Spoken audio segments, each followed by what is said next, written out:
I'm going to start 7 seconds early here. So for those of you who don't know me, I'm Caleb. I've been an Apache Cassandra user since 2010, a contributor since around 2015, committer since 2021, and PMC member as of earlier this year. Welcome to Mastering Storage Attached Indexes. The talk today breaks down into 3 parts. First, I'm going to make a case for storage attached indexes, which I'll be calling SAI for short, not SCI, because that's a little knifey thing. And why you and your data models might need them. Second, I'll run through the past year in SAI development, highlighting improvements we've made around performance, operability, and most importantly, correctness. And third, I'll lay out a vision for at least a future of the project and talk about some things we have on our roadmap.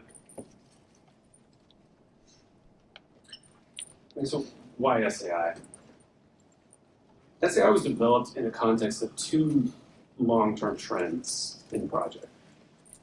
The first is the drive toward denser nodes, which has been enabled by things like UCS, unified compaction, zero-copy streaming, and the trie-based metatables. The second is raising the upper bound on the practical size of partitions, which has been at least one of the motivations for projects like the trie-based BTIS table primary index and mutation tracking, which Abe described in some detail yesterday and Scott followed up on. Repair streams entire partitions, and that places a practical limit on their size. We need a way to flexibly and efficiently filter these large partitions to deal with this larger local search space. Let's just dive right into a couple examples. That ended up being reasonably legible, so that's good. So we have here a simple sort of credit card transaction table. Right? There's a partition per card, and those partitions are sorted by a transaction date. There's not a lot of metadata here in the interest of simplicity, but we have basic information on the merchant and the amount of the transaction. Let's say we have a card with a 10,000 purchase history, mostly small transactions, things under $100. If we want to find transactions over $100, we might try to issue a query like this first. Select here. Unfortunately, that query is going to read, materialize, and filter upwards of 10,000 rows. And that's probably going to time out. Instead, we can add an SAI index to the amount column here. Some of you may have seen a longer or slightly more complicated syntax for this. This is sort of what we settled on as the sort of de facto simplest way to do it. After we add that index to the amount column, we issue the query again. You'll notice without the allow filtering directive. This time we'll only need to read the rows that actually match the index, and we'll return those to the client in a reasonable amount of time. If we want to further narrow the search to a temporal window, we can speed things up by restricting the transaction date, which you can see in the last query here. Note this query is still efficient even without an explicit column index on the clustering key. And we'll talk about why that is in a few slides. Here's another example. This time it's a photo library. Our partitions correspond to users, and our clustering key is a unique temporal element. That's a time UID here. We've also got basic metadata around where the picture was taken, the format, and so on. I've got a healthy library of about 20,000 photos. Don't judge me, I take a lot of selfies. I've taken most of them in the United States, but let's say I wanted to find the ones I took at my favorite vacation spot in the US Virgin Islands. That query might look like this first one, here. And as you can see from the comment there, and as you might guess, it's not going to do well. Reading and filtering 20,000 rows takes some time, like the term of your natural life, right? With an index on that country column, the query becomes tractable, as we'll only read the matching rows. Let's try some range queries next. First, I'll add indexes on the latitude and longitude columns here. And then I can search for all the photos I've taken in New England, at least roughly. Don't check these coordinates, they're probably wrong, and even if they're right, they're the wrong, like west and north, like So there's actually a tiny problem lurking with this last query though. One of the reasons these data models work well is because our queries are looking for a small set of records, small number of records in relation to the total number of records in a partition. In other words, they are selective. When we talk about data modeling with SAI, and really any index in any database ever, for that matter, selectivity is one of the most important concepts we have to keep in the back of our minds. If the predicates we provide only filter out 1% of the records, an index is simply not useful. Involving the index's intersection machinery, here for instance, would take longer to give us the same result than just filtering. If we go back to our photo library example, looking for the photos taken in the United States is a query with very poor selectivity. That last query here is a bit more selective, as we're restricting on the latitude and the longitude, but it would still likely perform better without an index on the country. Unless we can do this. So starting in Cassandra 6.0, via Cassandra 1.8.1.2, there will be a better way to manage this at the CQL level. We'll be able to use the with clause to manually exclude and include indexes, which I've named explicitly here. In this example, we've let the server know that the index on country column is not useful. It's not very selective, at least when we query this side of it. And it should just be relegated to post filtering. We still don't want any Canadian photos sneaking in. But if there are any other queries that can take advantage of the index, this allows us to avoid removing it entirely. So if we go back to the case we had where we're looking for the Virgin Islands, which is a very small set of the photos I have, we can use that. It's totally fine. Okay. Switching gears a little bit here. Staying compact. Indexes can be a great tool to speed up queries that wouldn't otherwise be feasible without making our data model more complex. Say, adding additional tables to our data model for our particular query patterns. But to make sure the speed up is worth that cost, we've taken care to keep them as compact as possible on disk. In this diagram, we have a simplified cross-section of an indexed SS table with two SAI column indexes, here and here. We start with the column values in the rows we index. Those are placed into what we call a terms dictionary, where they map to postings. And postings they're just compressed, sorted lists of integer row IDs. Within an SS table, those row IDs map to primary keys, and they allow us to read the row data at query time. The bidirectional mapping between the row IDs and the primary keys, this third box here,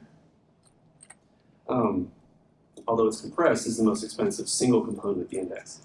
However, and this is probably the most important thing to take away from this slide, and to take away from the way that we lay out SAI on this, is that it is shared between all column indexes on the same SS table. In other words, it is tightly coupled to the SS table itself and loosely coupled via this row ID concept to one or more column indexes. The end result of this design is that the cost of adding additional column indexes to already indexed tables does not introduce any duplication, and it is therefore incremental. So conceptually, we map from a term to a row ID to a primary key, and that primary key allows us to look up row data.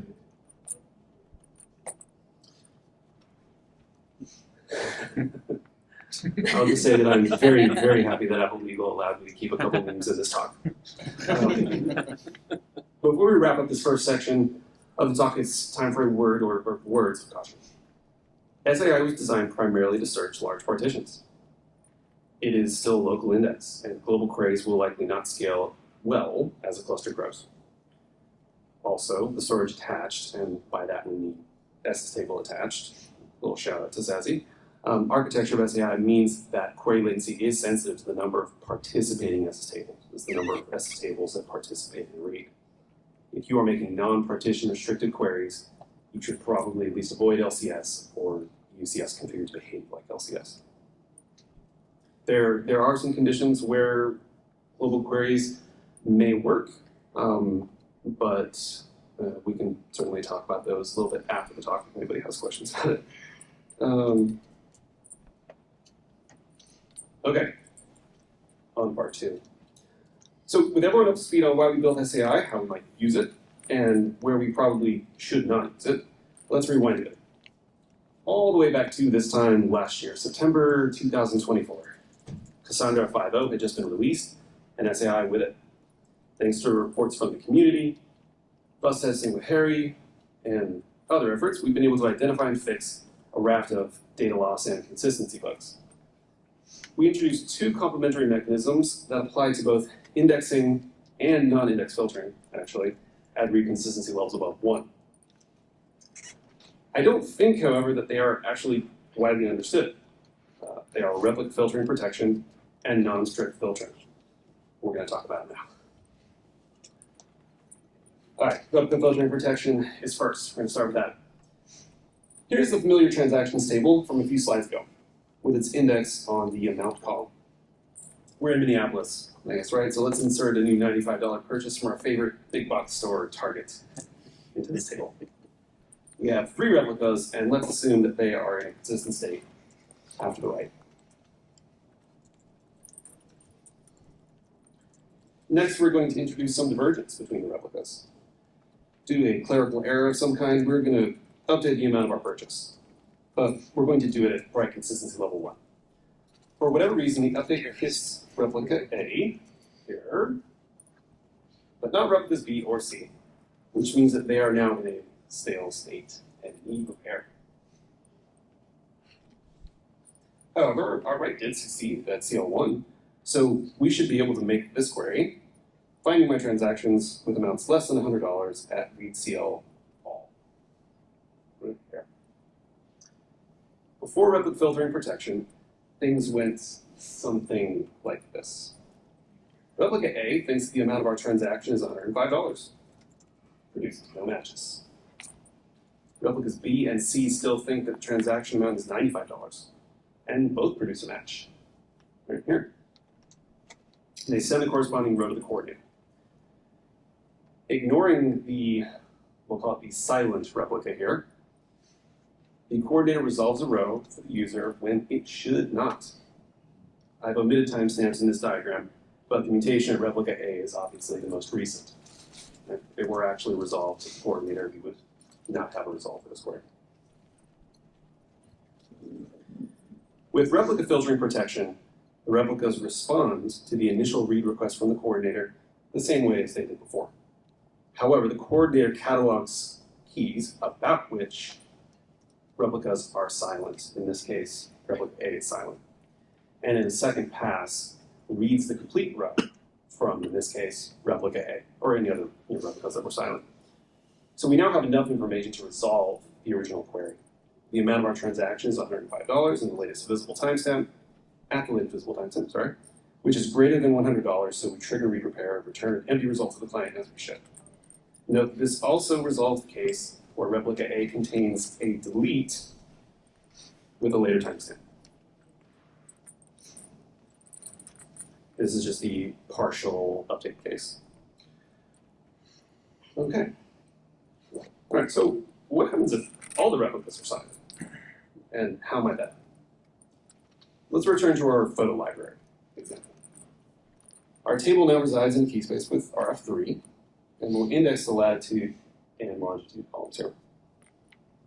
Let's take a photo at latitude 45 and longitude 70, and assume that our 3 replicas settle on those values. Now let's make some updates to this photo at write CL of 1. We'll update the latitude to 46. There we go. And we will update, we'll update the latitude to 46. Only replica A is actually going to get that. And we're going to update the longitude to 71, but that is only going to make it to replica B. At this point, all 3 replicas have slightly different views of the data. Replica C didn't get either, so it got nothing. It's just got the original right over here. The important thing to remember here is that the latest values do exist on some replica.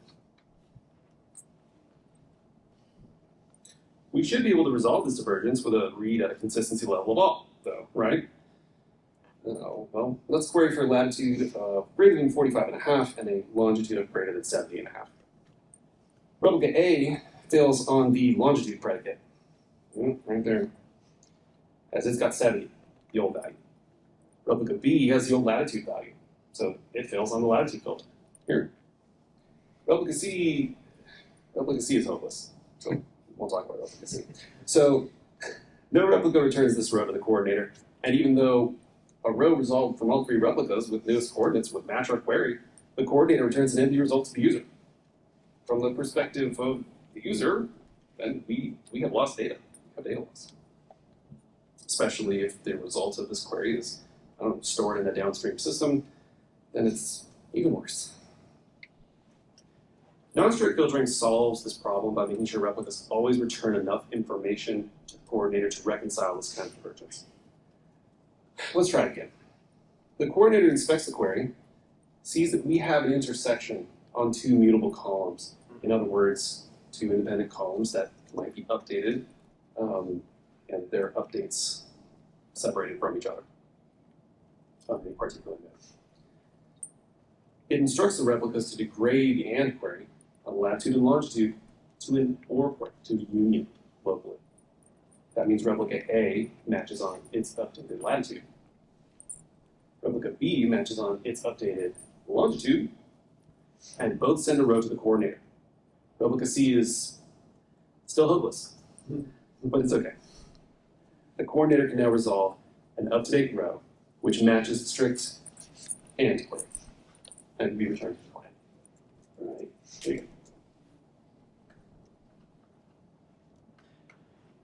Both of these mechanisms, both replica filtering protection and non-strict filtering, are not free.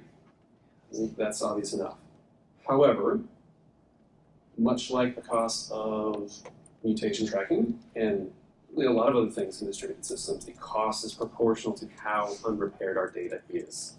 If you are, say, running incremental repairs, for instance, you shouldn't really notice them at all. Non-strict filtering also only occurs for queries involving multiple mutable, that is, non-primary key columns in the first place. Okay, now it's time to talk about some more recent improvements. For some months after the release of Cassandra 5.0, the discovery rate for SAI bugs slowed a bit. It was nice, I got some sleep, wasn't up at 3 in the morning listening to the Oppenheimer score, whatever I do. It's good though. However, my colleague David Catwell, who was working on a cord at the time, had begun development of what we've come to call the AST fuzz test. At its core is a nearly complete abstract syntax tree, or CQL, along with a generator library. Test extends stateful AST base, which generates random histories, including inserts, updates, deletes, selects, repairs, compactions, and those can be played against an in-JVM cluster or system under test and validated against a hairy-based model. The framework can be used with single or multi-node clusters.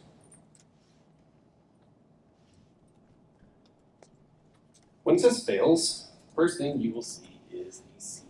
It's long right here. We can use that to replay this exact test scenario whenever we want, assuming there is no source of non-determinism on the server side. Those are the super fun ones. We just had a few of those last week. Next, we're going to have the random scheme of the table under test. This guy right here. Sometimes this will include UTs. This is actually a relatively simple one. You also see, clustering order is going to change. Reverse types are kind of a common culprit for problems that we find here. I'm sure none of you have ever run into a problem with reverse types. Next, we'll have the random history generated from the seed, which I've truncated to fit on this slide since this one is 232 steps long. That's actually a pretty long history. We usually default to about 400. And most of the time when I get an error that's this long, I'll catalog it, but then keep running until I get something that's more like, 30 to 50. Anyway, so here's the random history. And then last, we'll have the actual error. There are a couple approaches at this point. The first is to simply debug through the test. We can actually go into the superclass that this test is based on. We can find where we are actually submitting those commands, break there, have some server-side breakpoints, do it that way. That's a little tricky when the history is longer. The second is just to shrink the full history down here into a bespoke JVM test, which is usually not that hard to do. Because A, lots of operations in history are selects and don't impact the final failing select. Unless, of course, read repair is involved, or looking to future mutation tracking is involved, because those selects actually change the state of the database potentially, or at least change the state of the database on particular nodes. And B, narrowing to operations on a single partition also usually preserves the buggy behavior we're looking at, while it cuts down significantly on the size of history. Of course, that's not always the case, especially for range reads. When debugging problems with SAI, especially single node tests, or for a single node test, it's also easy to disable indexing and run problematic seeds with standard filtering to compare the results. Where that doesn't work is when standard filtering has esoteric bugs for range reads, and they're not fixed yet. If you're wondering about that, Cassandra 19007. The other reason why these sort of bespoke in JVM tests are nice to have in the wake of these sorts of failures is that they serve as some lasting documentation. The test framework itself changes over time, and it's good to have small, concrete reproductions of these problems that survive the initial failure here. The new AST-based fuzz testing framework was especially helpful identifying problems in three, I'd call them under-tested corners of SAI. The first was intersections and queries involving static and regular column indexes together. Listed under that first bullet here are two of several correctness issues around static columns that are now fixed in the latest release of 5.0 and of course trunk, which was 6.0. We also found a couple of problematic interactions between SAI types, which use custom on-disk encodings and reverse types, thanks to schema randomization. Finally, we made sure that SAI avoids indexing ND values for types where ND does not have any meaning, has no semantics. As an added bonus, the multi-node variants of these tests reproduced essentially all of the data loss issues that inspired replicate filtering protection and non-strict filtering, and they'll continue to protect us against regressions in those areas in the future. Meme number 2. It's a dramatic reenactment of me at my therapist's office after finding yet another bug involving static columns. Oof. Anyway, to justify using the extra disk space and memory, an index needs to be fast, and over the past year, we've made some measurable improvements to SAI that were released, or to the SAI that was released in 5.0.0. A local SAI query happens roughly in these 3 phases. First, we query the index to produce a sorted list of primary keys or postings matching the terms that we're searching for. Second, we skip these lists to the first primary key we care about, depending on the user's query. This could be indicated by paging, a user restriction on the clustering key, or a token or partition restriction. The fact that we can skip efficiently here is the reason why the query from our transaction example earlier does not require an explicit index on the transaction date clustering key. Finally, we lazily read and post-filter the rows for those keys up to the limit if we have one. Since our initial release for queries on large partitions, we've managed to reduce latency by about a factor of 2 during the second phase there by making sure that we skip primary keys more efficiently within target partitions, and by a factor of about 10 during the third phase by making sure that we batch row reads within partitions for partition-restricted queries. The first optimization does bear some qualification, I would say, as that factor of 2 assumes a random distribution of skip lengths within the target partition. When paging or other restrictions or on clustering keys are not in play, those are less important, or that is less important. Local index query performance is usually the biggest determinant of distributed query performance for SAI, but there are still ways to make the query slow with the coordinator. As many of you probably know, the coordinator actually has two query paths. One for single partition reads and one for range reads. One of the big differences between them is that the single partition path only asks for a full data response from one replica, while the other replicas just provide the digest. When the digest match, we avoid the needless transportation of actual data between replicas and coordinator and merging multiple data responses. Since essentially the beginning of time, however, all secondary index queries, even those restricted to a partition, have used the range read path. Reflecting on that, I think that is likely an artifact of the idea that secondary indexes would be used primarily for global queries, for global searches. Obviously, I think that has changed over time. But anyway, we finally fixed this. So SAI queries can now take advantage of digest reads. We've also cleaned up the way replica filtering protection interacts with short reads in Cassandra 20639, and the way we detect mutable intersections in 20566. So with these items in place, we've dramatically improved the particular case where the number of logical matches for a query is a multiple of the user-provided limit or page size. Okay, let's talk about operability a bit. SAI gossips information about the status of local indexes around the cluster, so the coordinator can avoid the ones that aren't queryable for whatever reason. Say a local index build failure or what have you. But the initial format released in 5.0 did not compress particularly well. It was actually possible to fail startup with several hundred indexes in your data model because we would breach the character limit for gossip messages.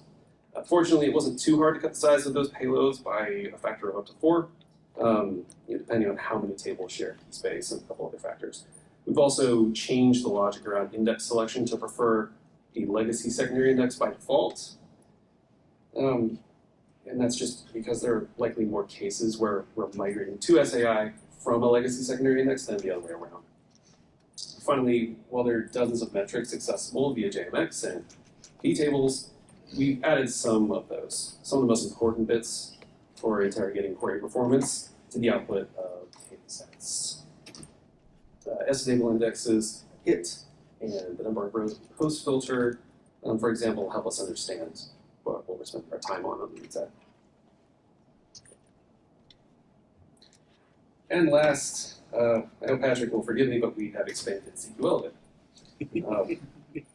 As an intermediate step in providing full index support for prefix and suffix and contains queries and or support, we've added support for the like and in operators during post-filtering, and support for the new between operator, which is really just shorthand for a numeric range query.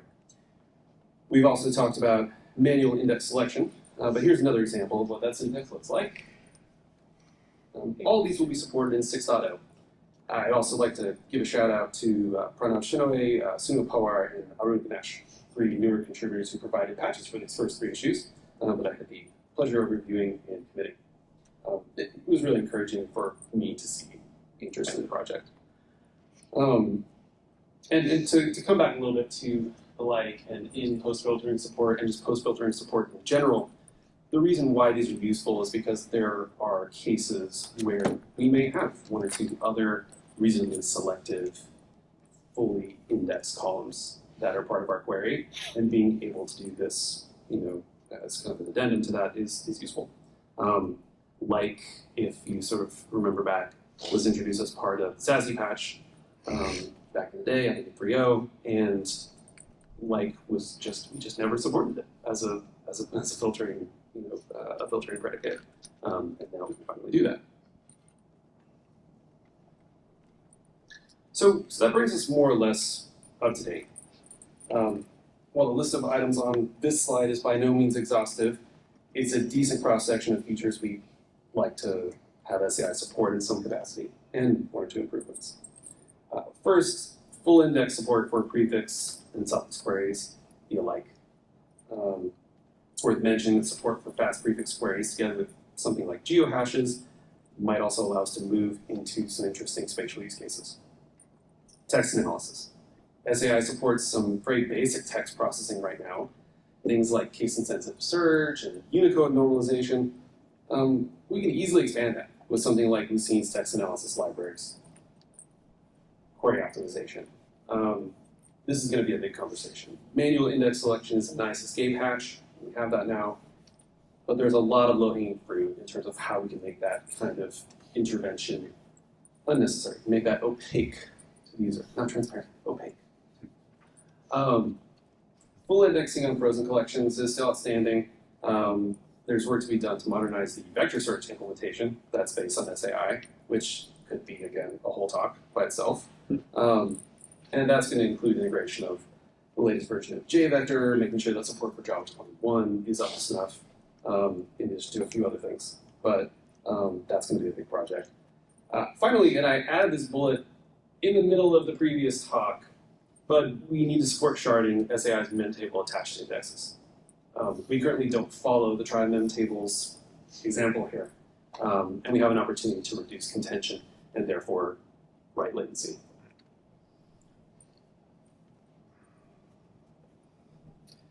Finally, and we've heard a lot about these, but there are two CEP level projects that will integrate with SAI in some capacity.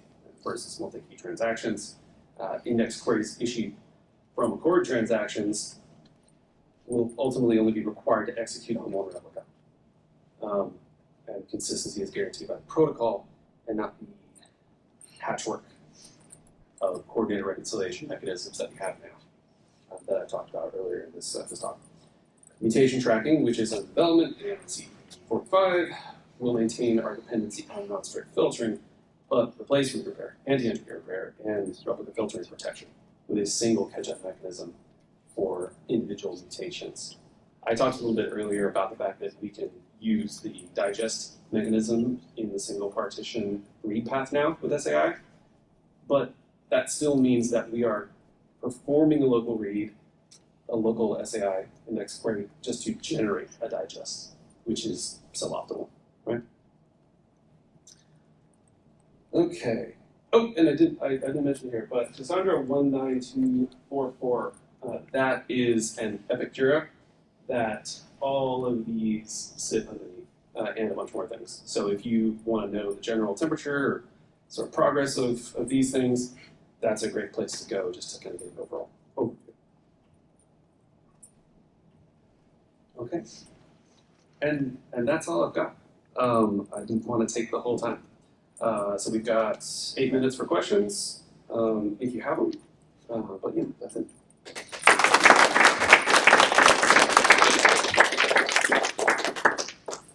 Pepper, what's up? So on your 2 slides back, you said essentially that we wouldn't require the patchwork of various solutions with the multi-key. I'm on the wrong slide here, but Oh, sorry, that's this one. Does that mean that those solutions are going to be ultimately removed? So, literally in the code, I don't imagine they will.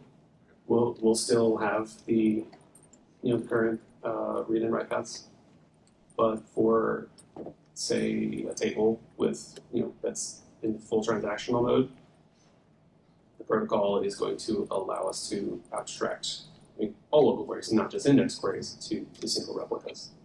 So, yeah. And then one more. And just to go a little bit further on that, once we do that, that also means there are lots of interesting things that we can do that are maybe hard or annoying problems without that, but actually become sort of trivial with it. Say, arbitrary sorting, lots of things that you can do there. Go ahead. The second question is related to where you discuss excluding indexes. The first time you mentioned that the country field would still be filtered, but then the sample query didn't say allow filtering. Do we not need to do allow filtering anymore in that case? All right, are we talking about? We're talking about this one, right? Yes. So in this case, all 3 columns are indexed, right? Right, we're So, excluding an index, right? Yeah.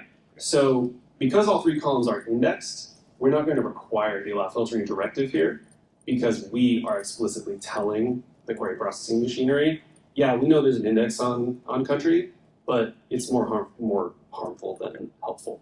But the fact that it exists negates the need for the allow filtering. Okay. Right. I just didn't know if there was something sneaky going on with allow filtering in 6.0. But I thought you still need the allow filtering if you say exclude.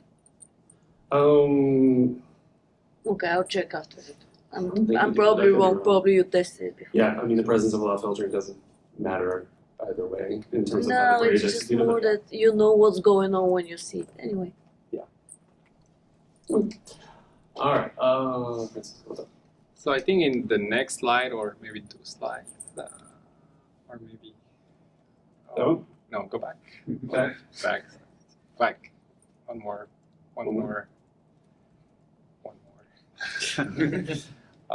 The one where you merge the values from like.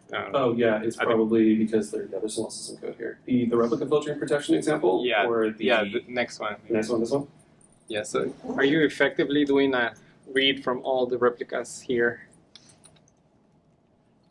Yeah. So the read is at all. Okay. So the first pass of the read we'll try to get something from every replica. So it's a CL all. But the user didn't necessarily specify all. In this case, right? They could have. You can reproduce these failure modes with queries at quorum, but I just use one and all here to make it easier to explain. Sure. Okay. So the index selectivity, can it be done automatically instead of the user specifying? So yeah, I think that's one of the slides at the end. So the question is, can we use information that we could track at the server side around selectivity to do this automatically? Yeah, I think we absolutely can, and I think that's where at some point here we need to take that to the mailing list, figure out whether CDP 30, either 35 or 39, I think, which is a sort of more comprehensive query optimization framework, or something like what DataStax has in their public fork is the direction we want to go here. I think it's pretty easy to look at some of these simpler cases, like say, very asymmetric Booleans, and collect information on queries against those, and sort of bookkeep that selectivity information, and then make these decisions automatically. But yeah, we're just not there yet. There is no any optimizer query. So when I say there's no optimizer, that doesn't mean that we don't. We have a basic process for looking to see if indexes that can serve those predicates are present, and if they are present, we use them. And so this is just. Oh, the battery's low. This is just overriding that selection. If that makes sense. Yeah, to say we don't have a query optimizer is, I mean, not literally true. We have a thing that's, It's dispersed all over the place. yeah, what we have is just crude, right? It is a query optimizer, but it's just dumb. Could you go back to the table stats metrics?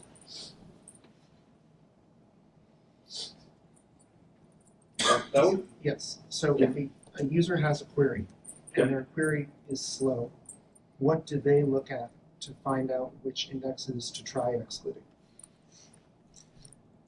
So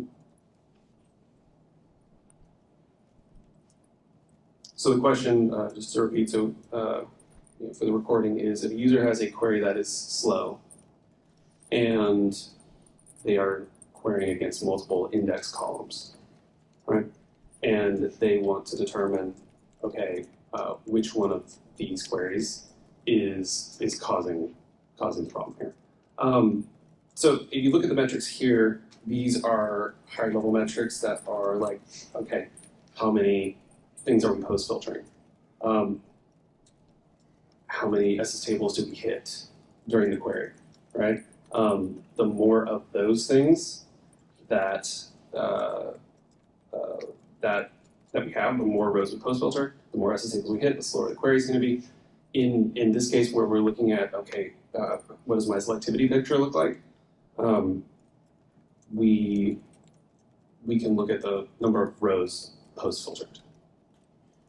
If we have to post filter a huge number of rows compared to the number of things that we're actually, getting back from the index, then that's usually a good sort of candidate that something is wrong there.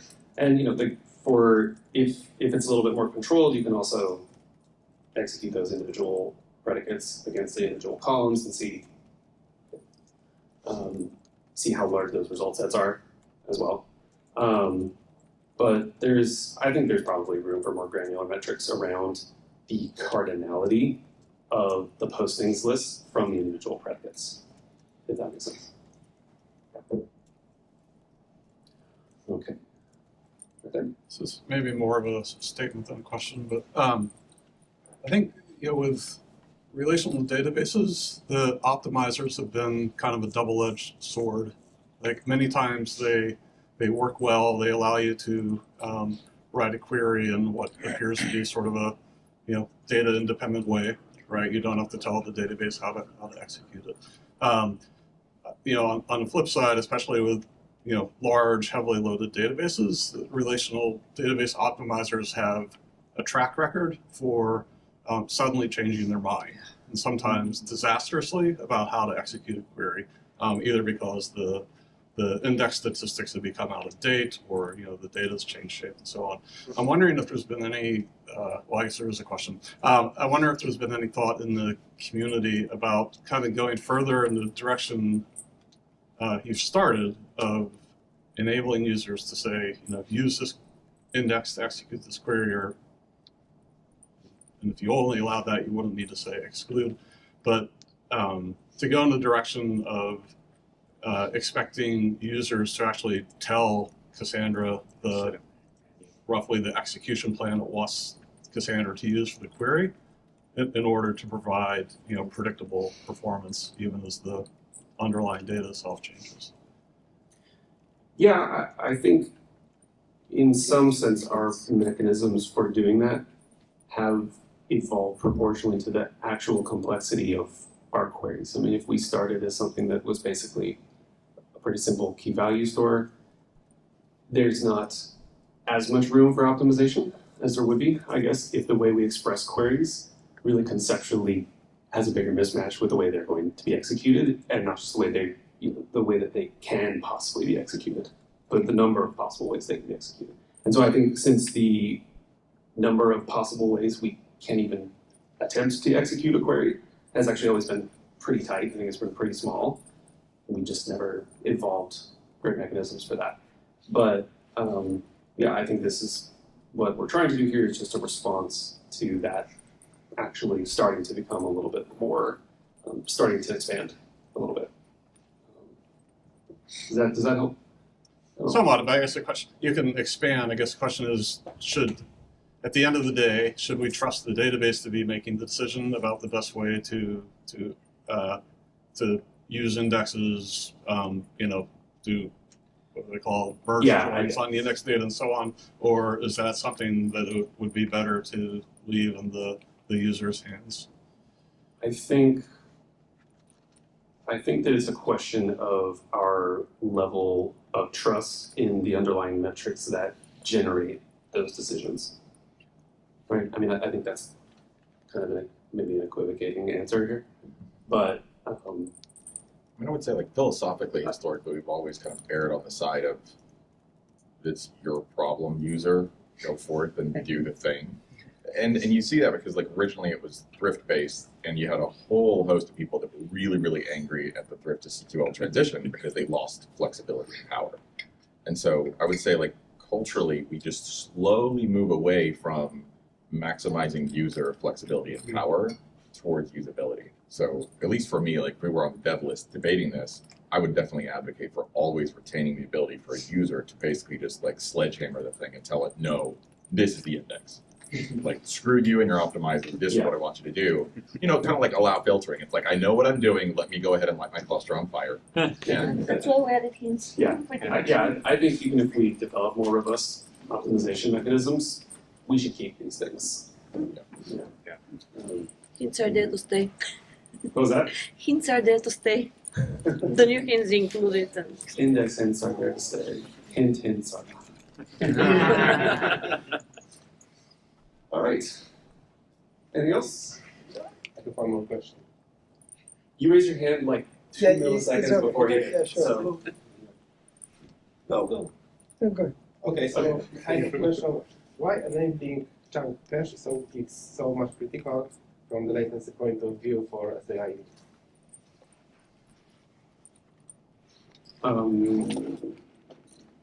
Definitely, I tested that in the pattern on the table, which have around 20 terabytes of data and a lot of throughput, and enabling chunk cache dramatically reduce the latency.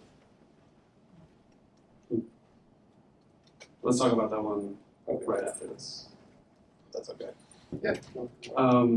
It's a quick one. So from 4.0, if people are already using second indexes, is there like a migration path, or is this an opt-in feature? Or?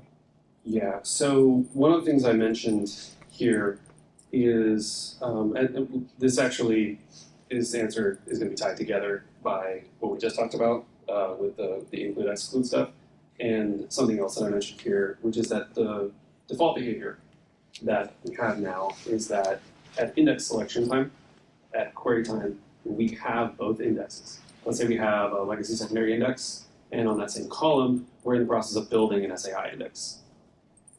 We're going to use the legacy secondary index by default, even after the SAI index is built, unless we do one of two things. Well, obviously, number one, we drop the old index. Number two, though, we can use the include exclude syntax to, at the CQL level, and even at the granularity of individual queries, to kind of explore the new index, making queries against the new index temporarily, or on a test basis, until we're confident that that is doing what it's supposed to do. At which point, again, we can drop the old index. We can actually change that default behavior if we don't want to include that in our queries. But we have the tools at this point to incrementally migrate from the old secondary index to the new one.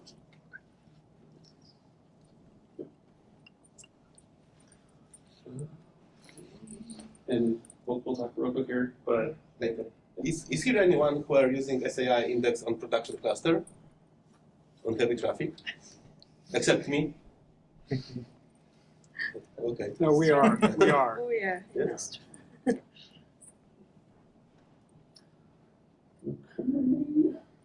all right, I release you.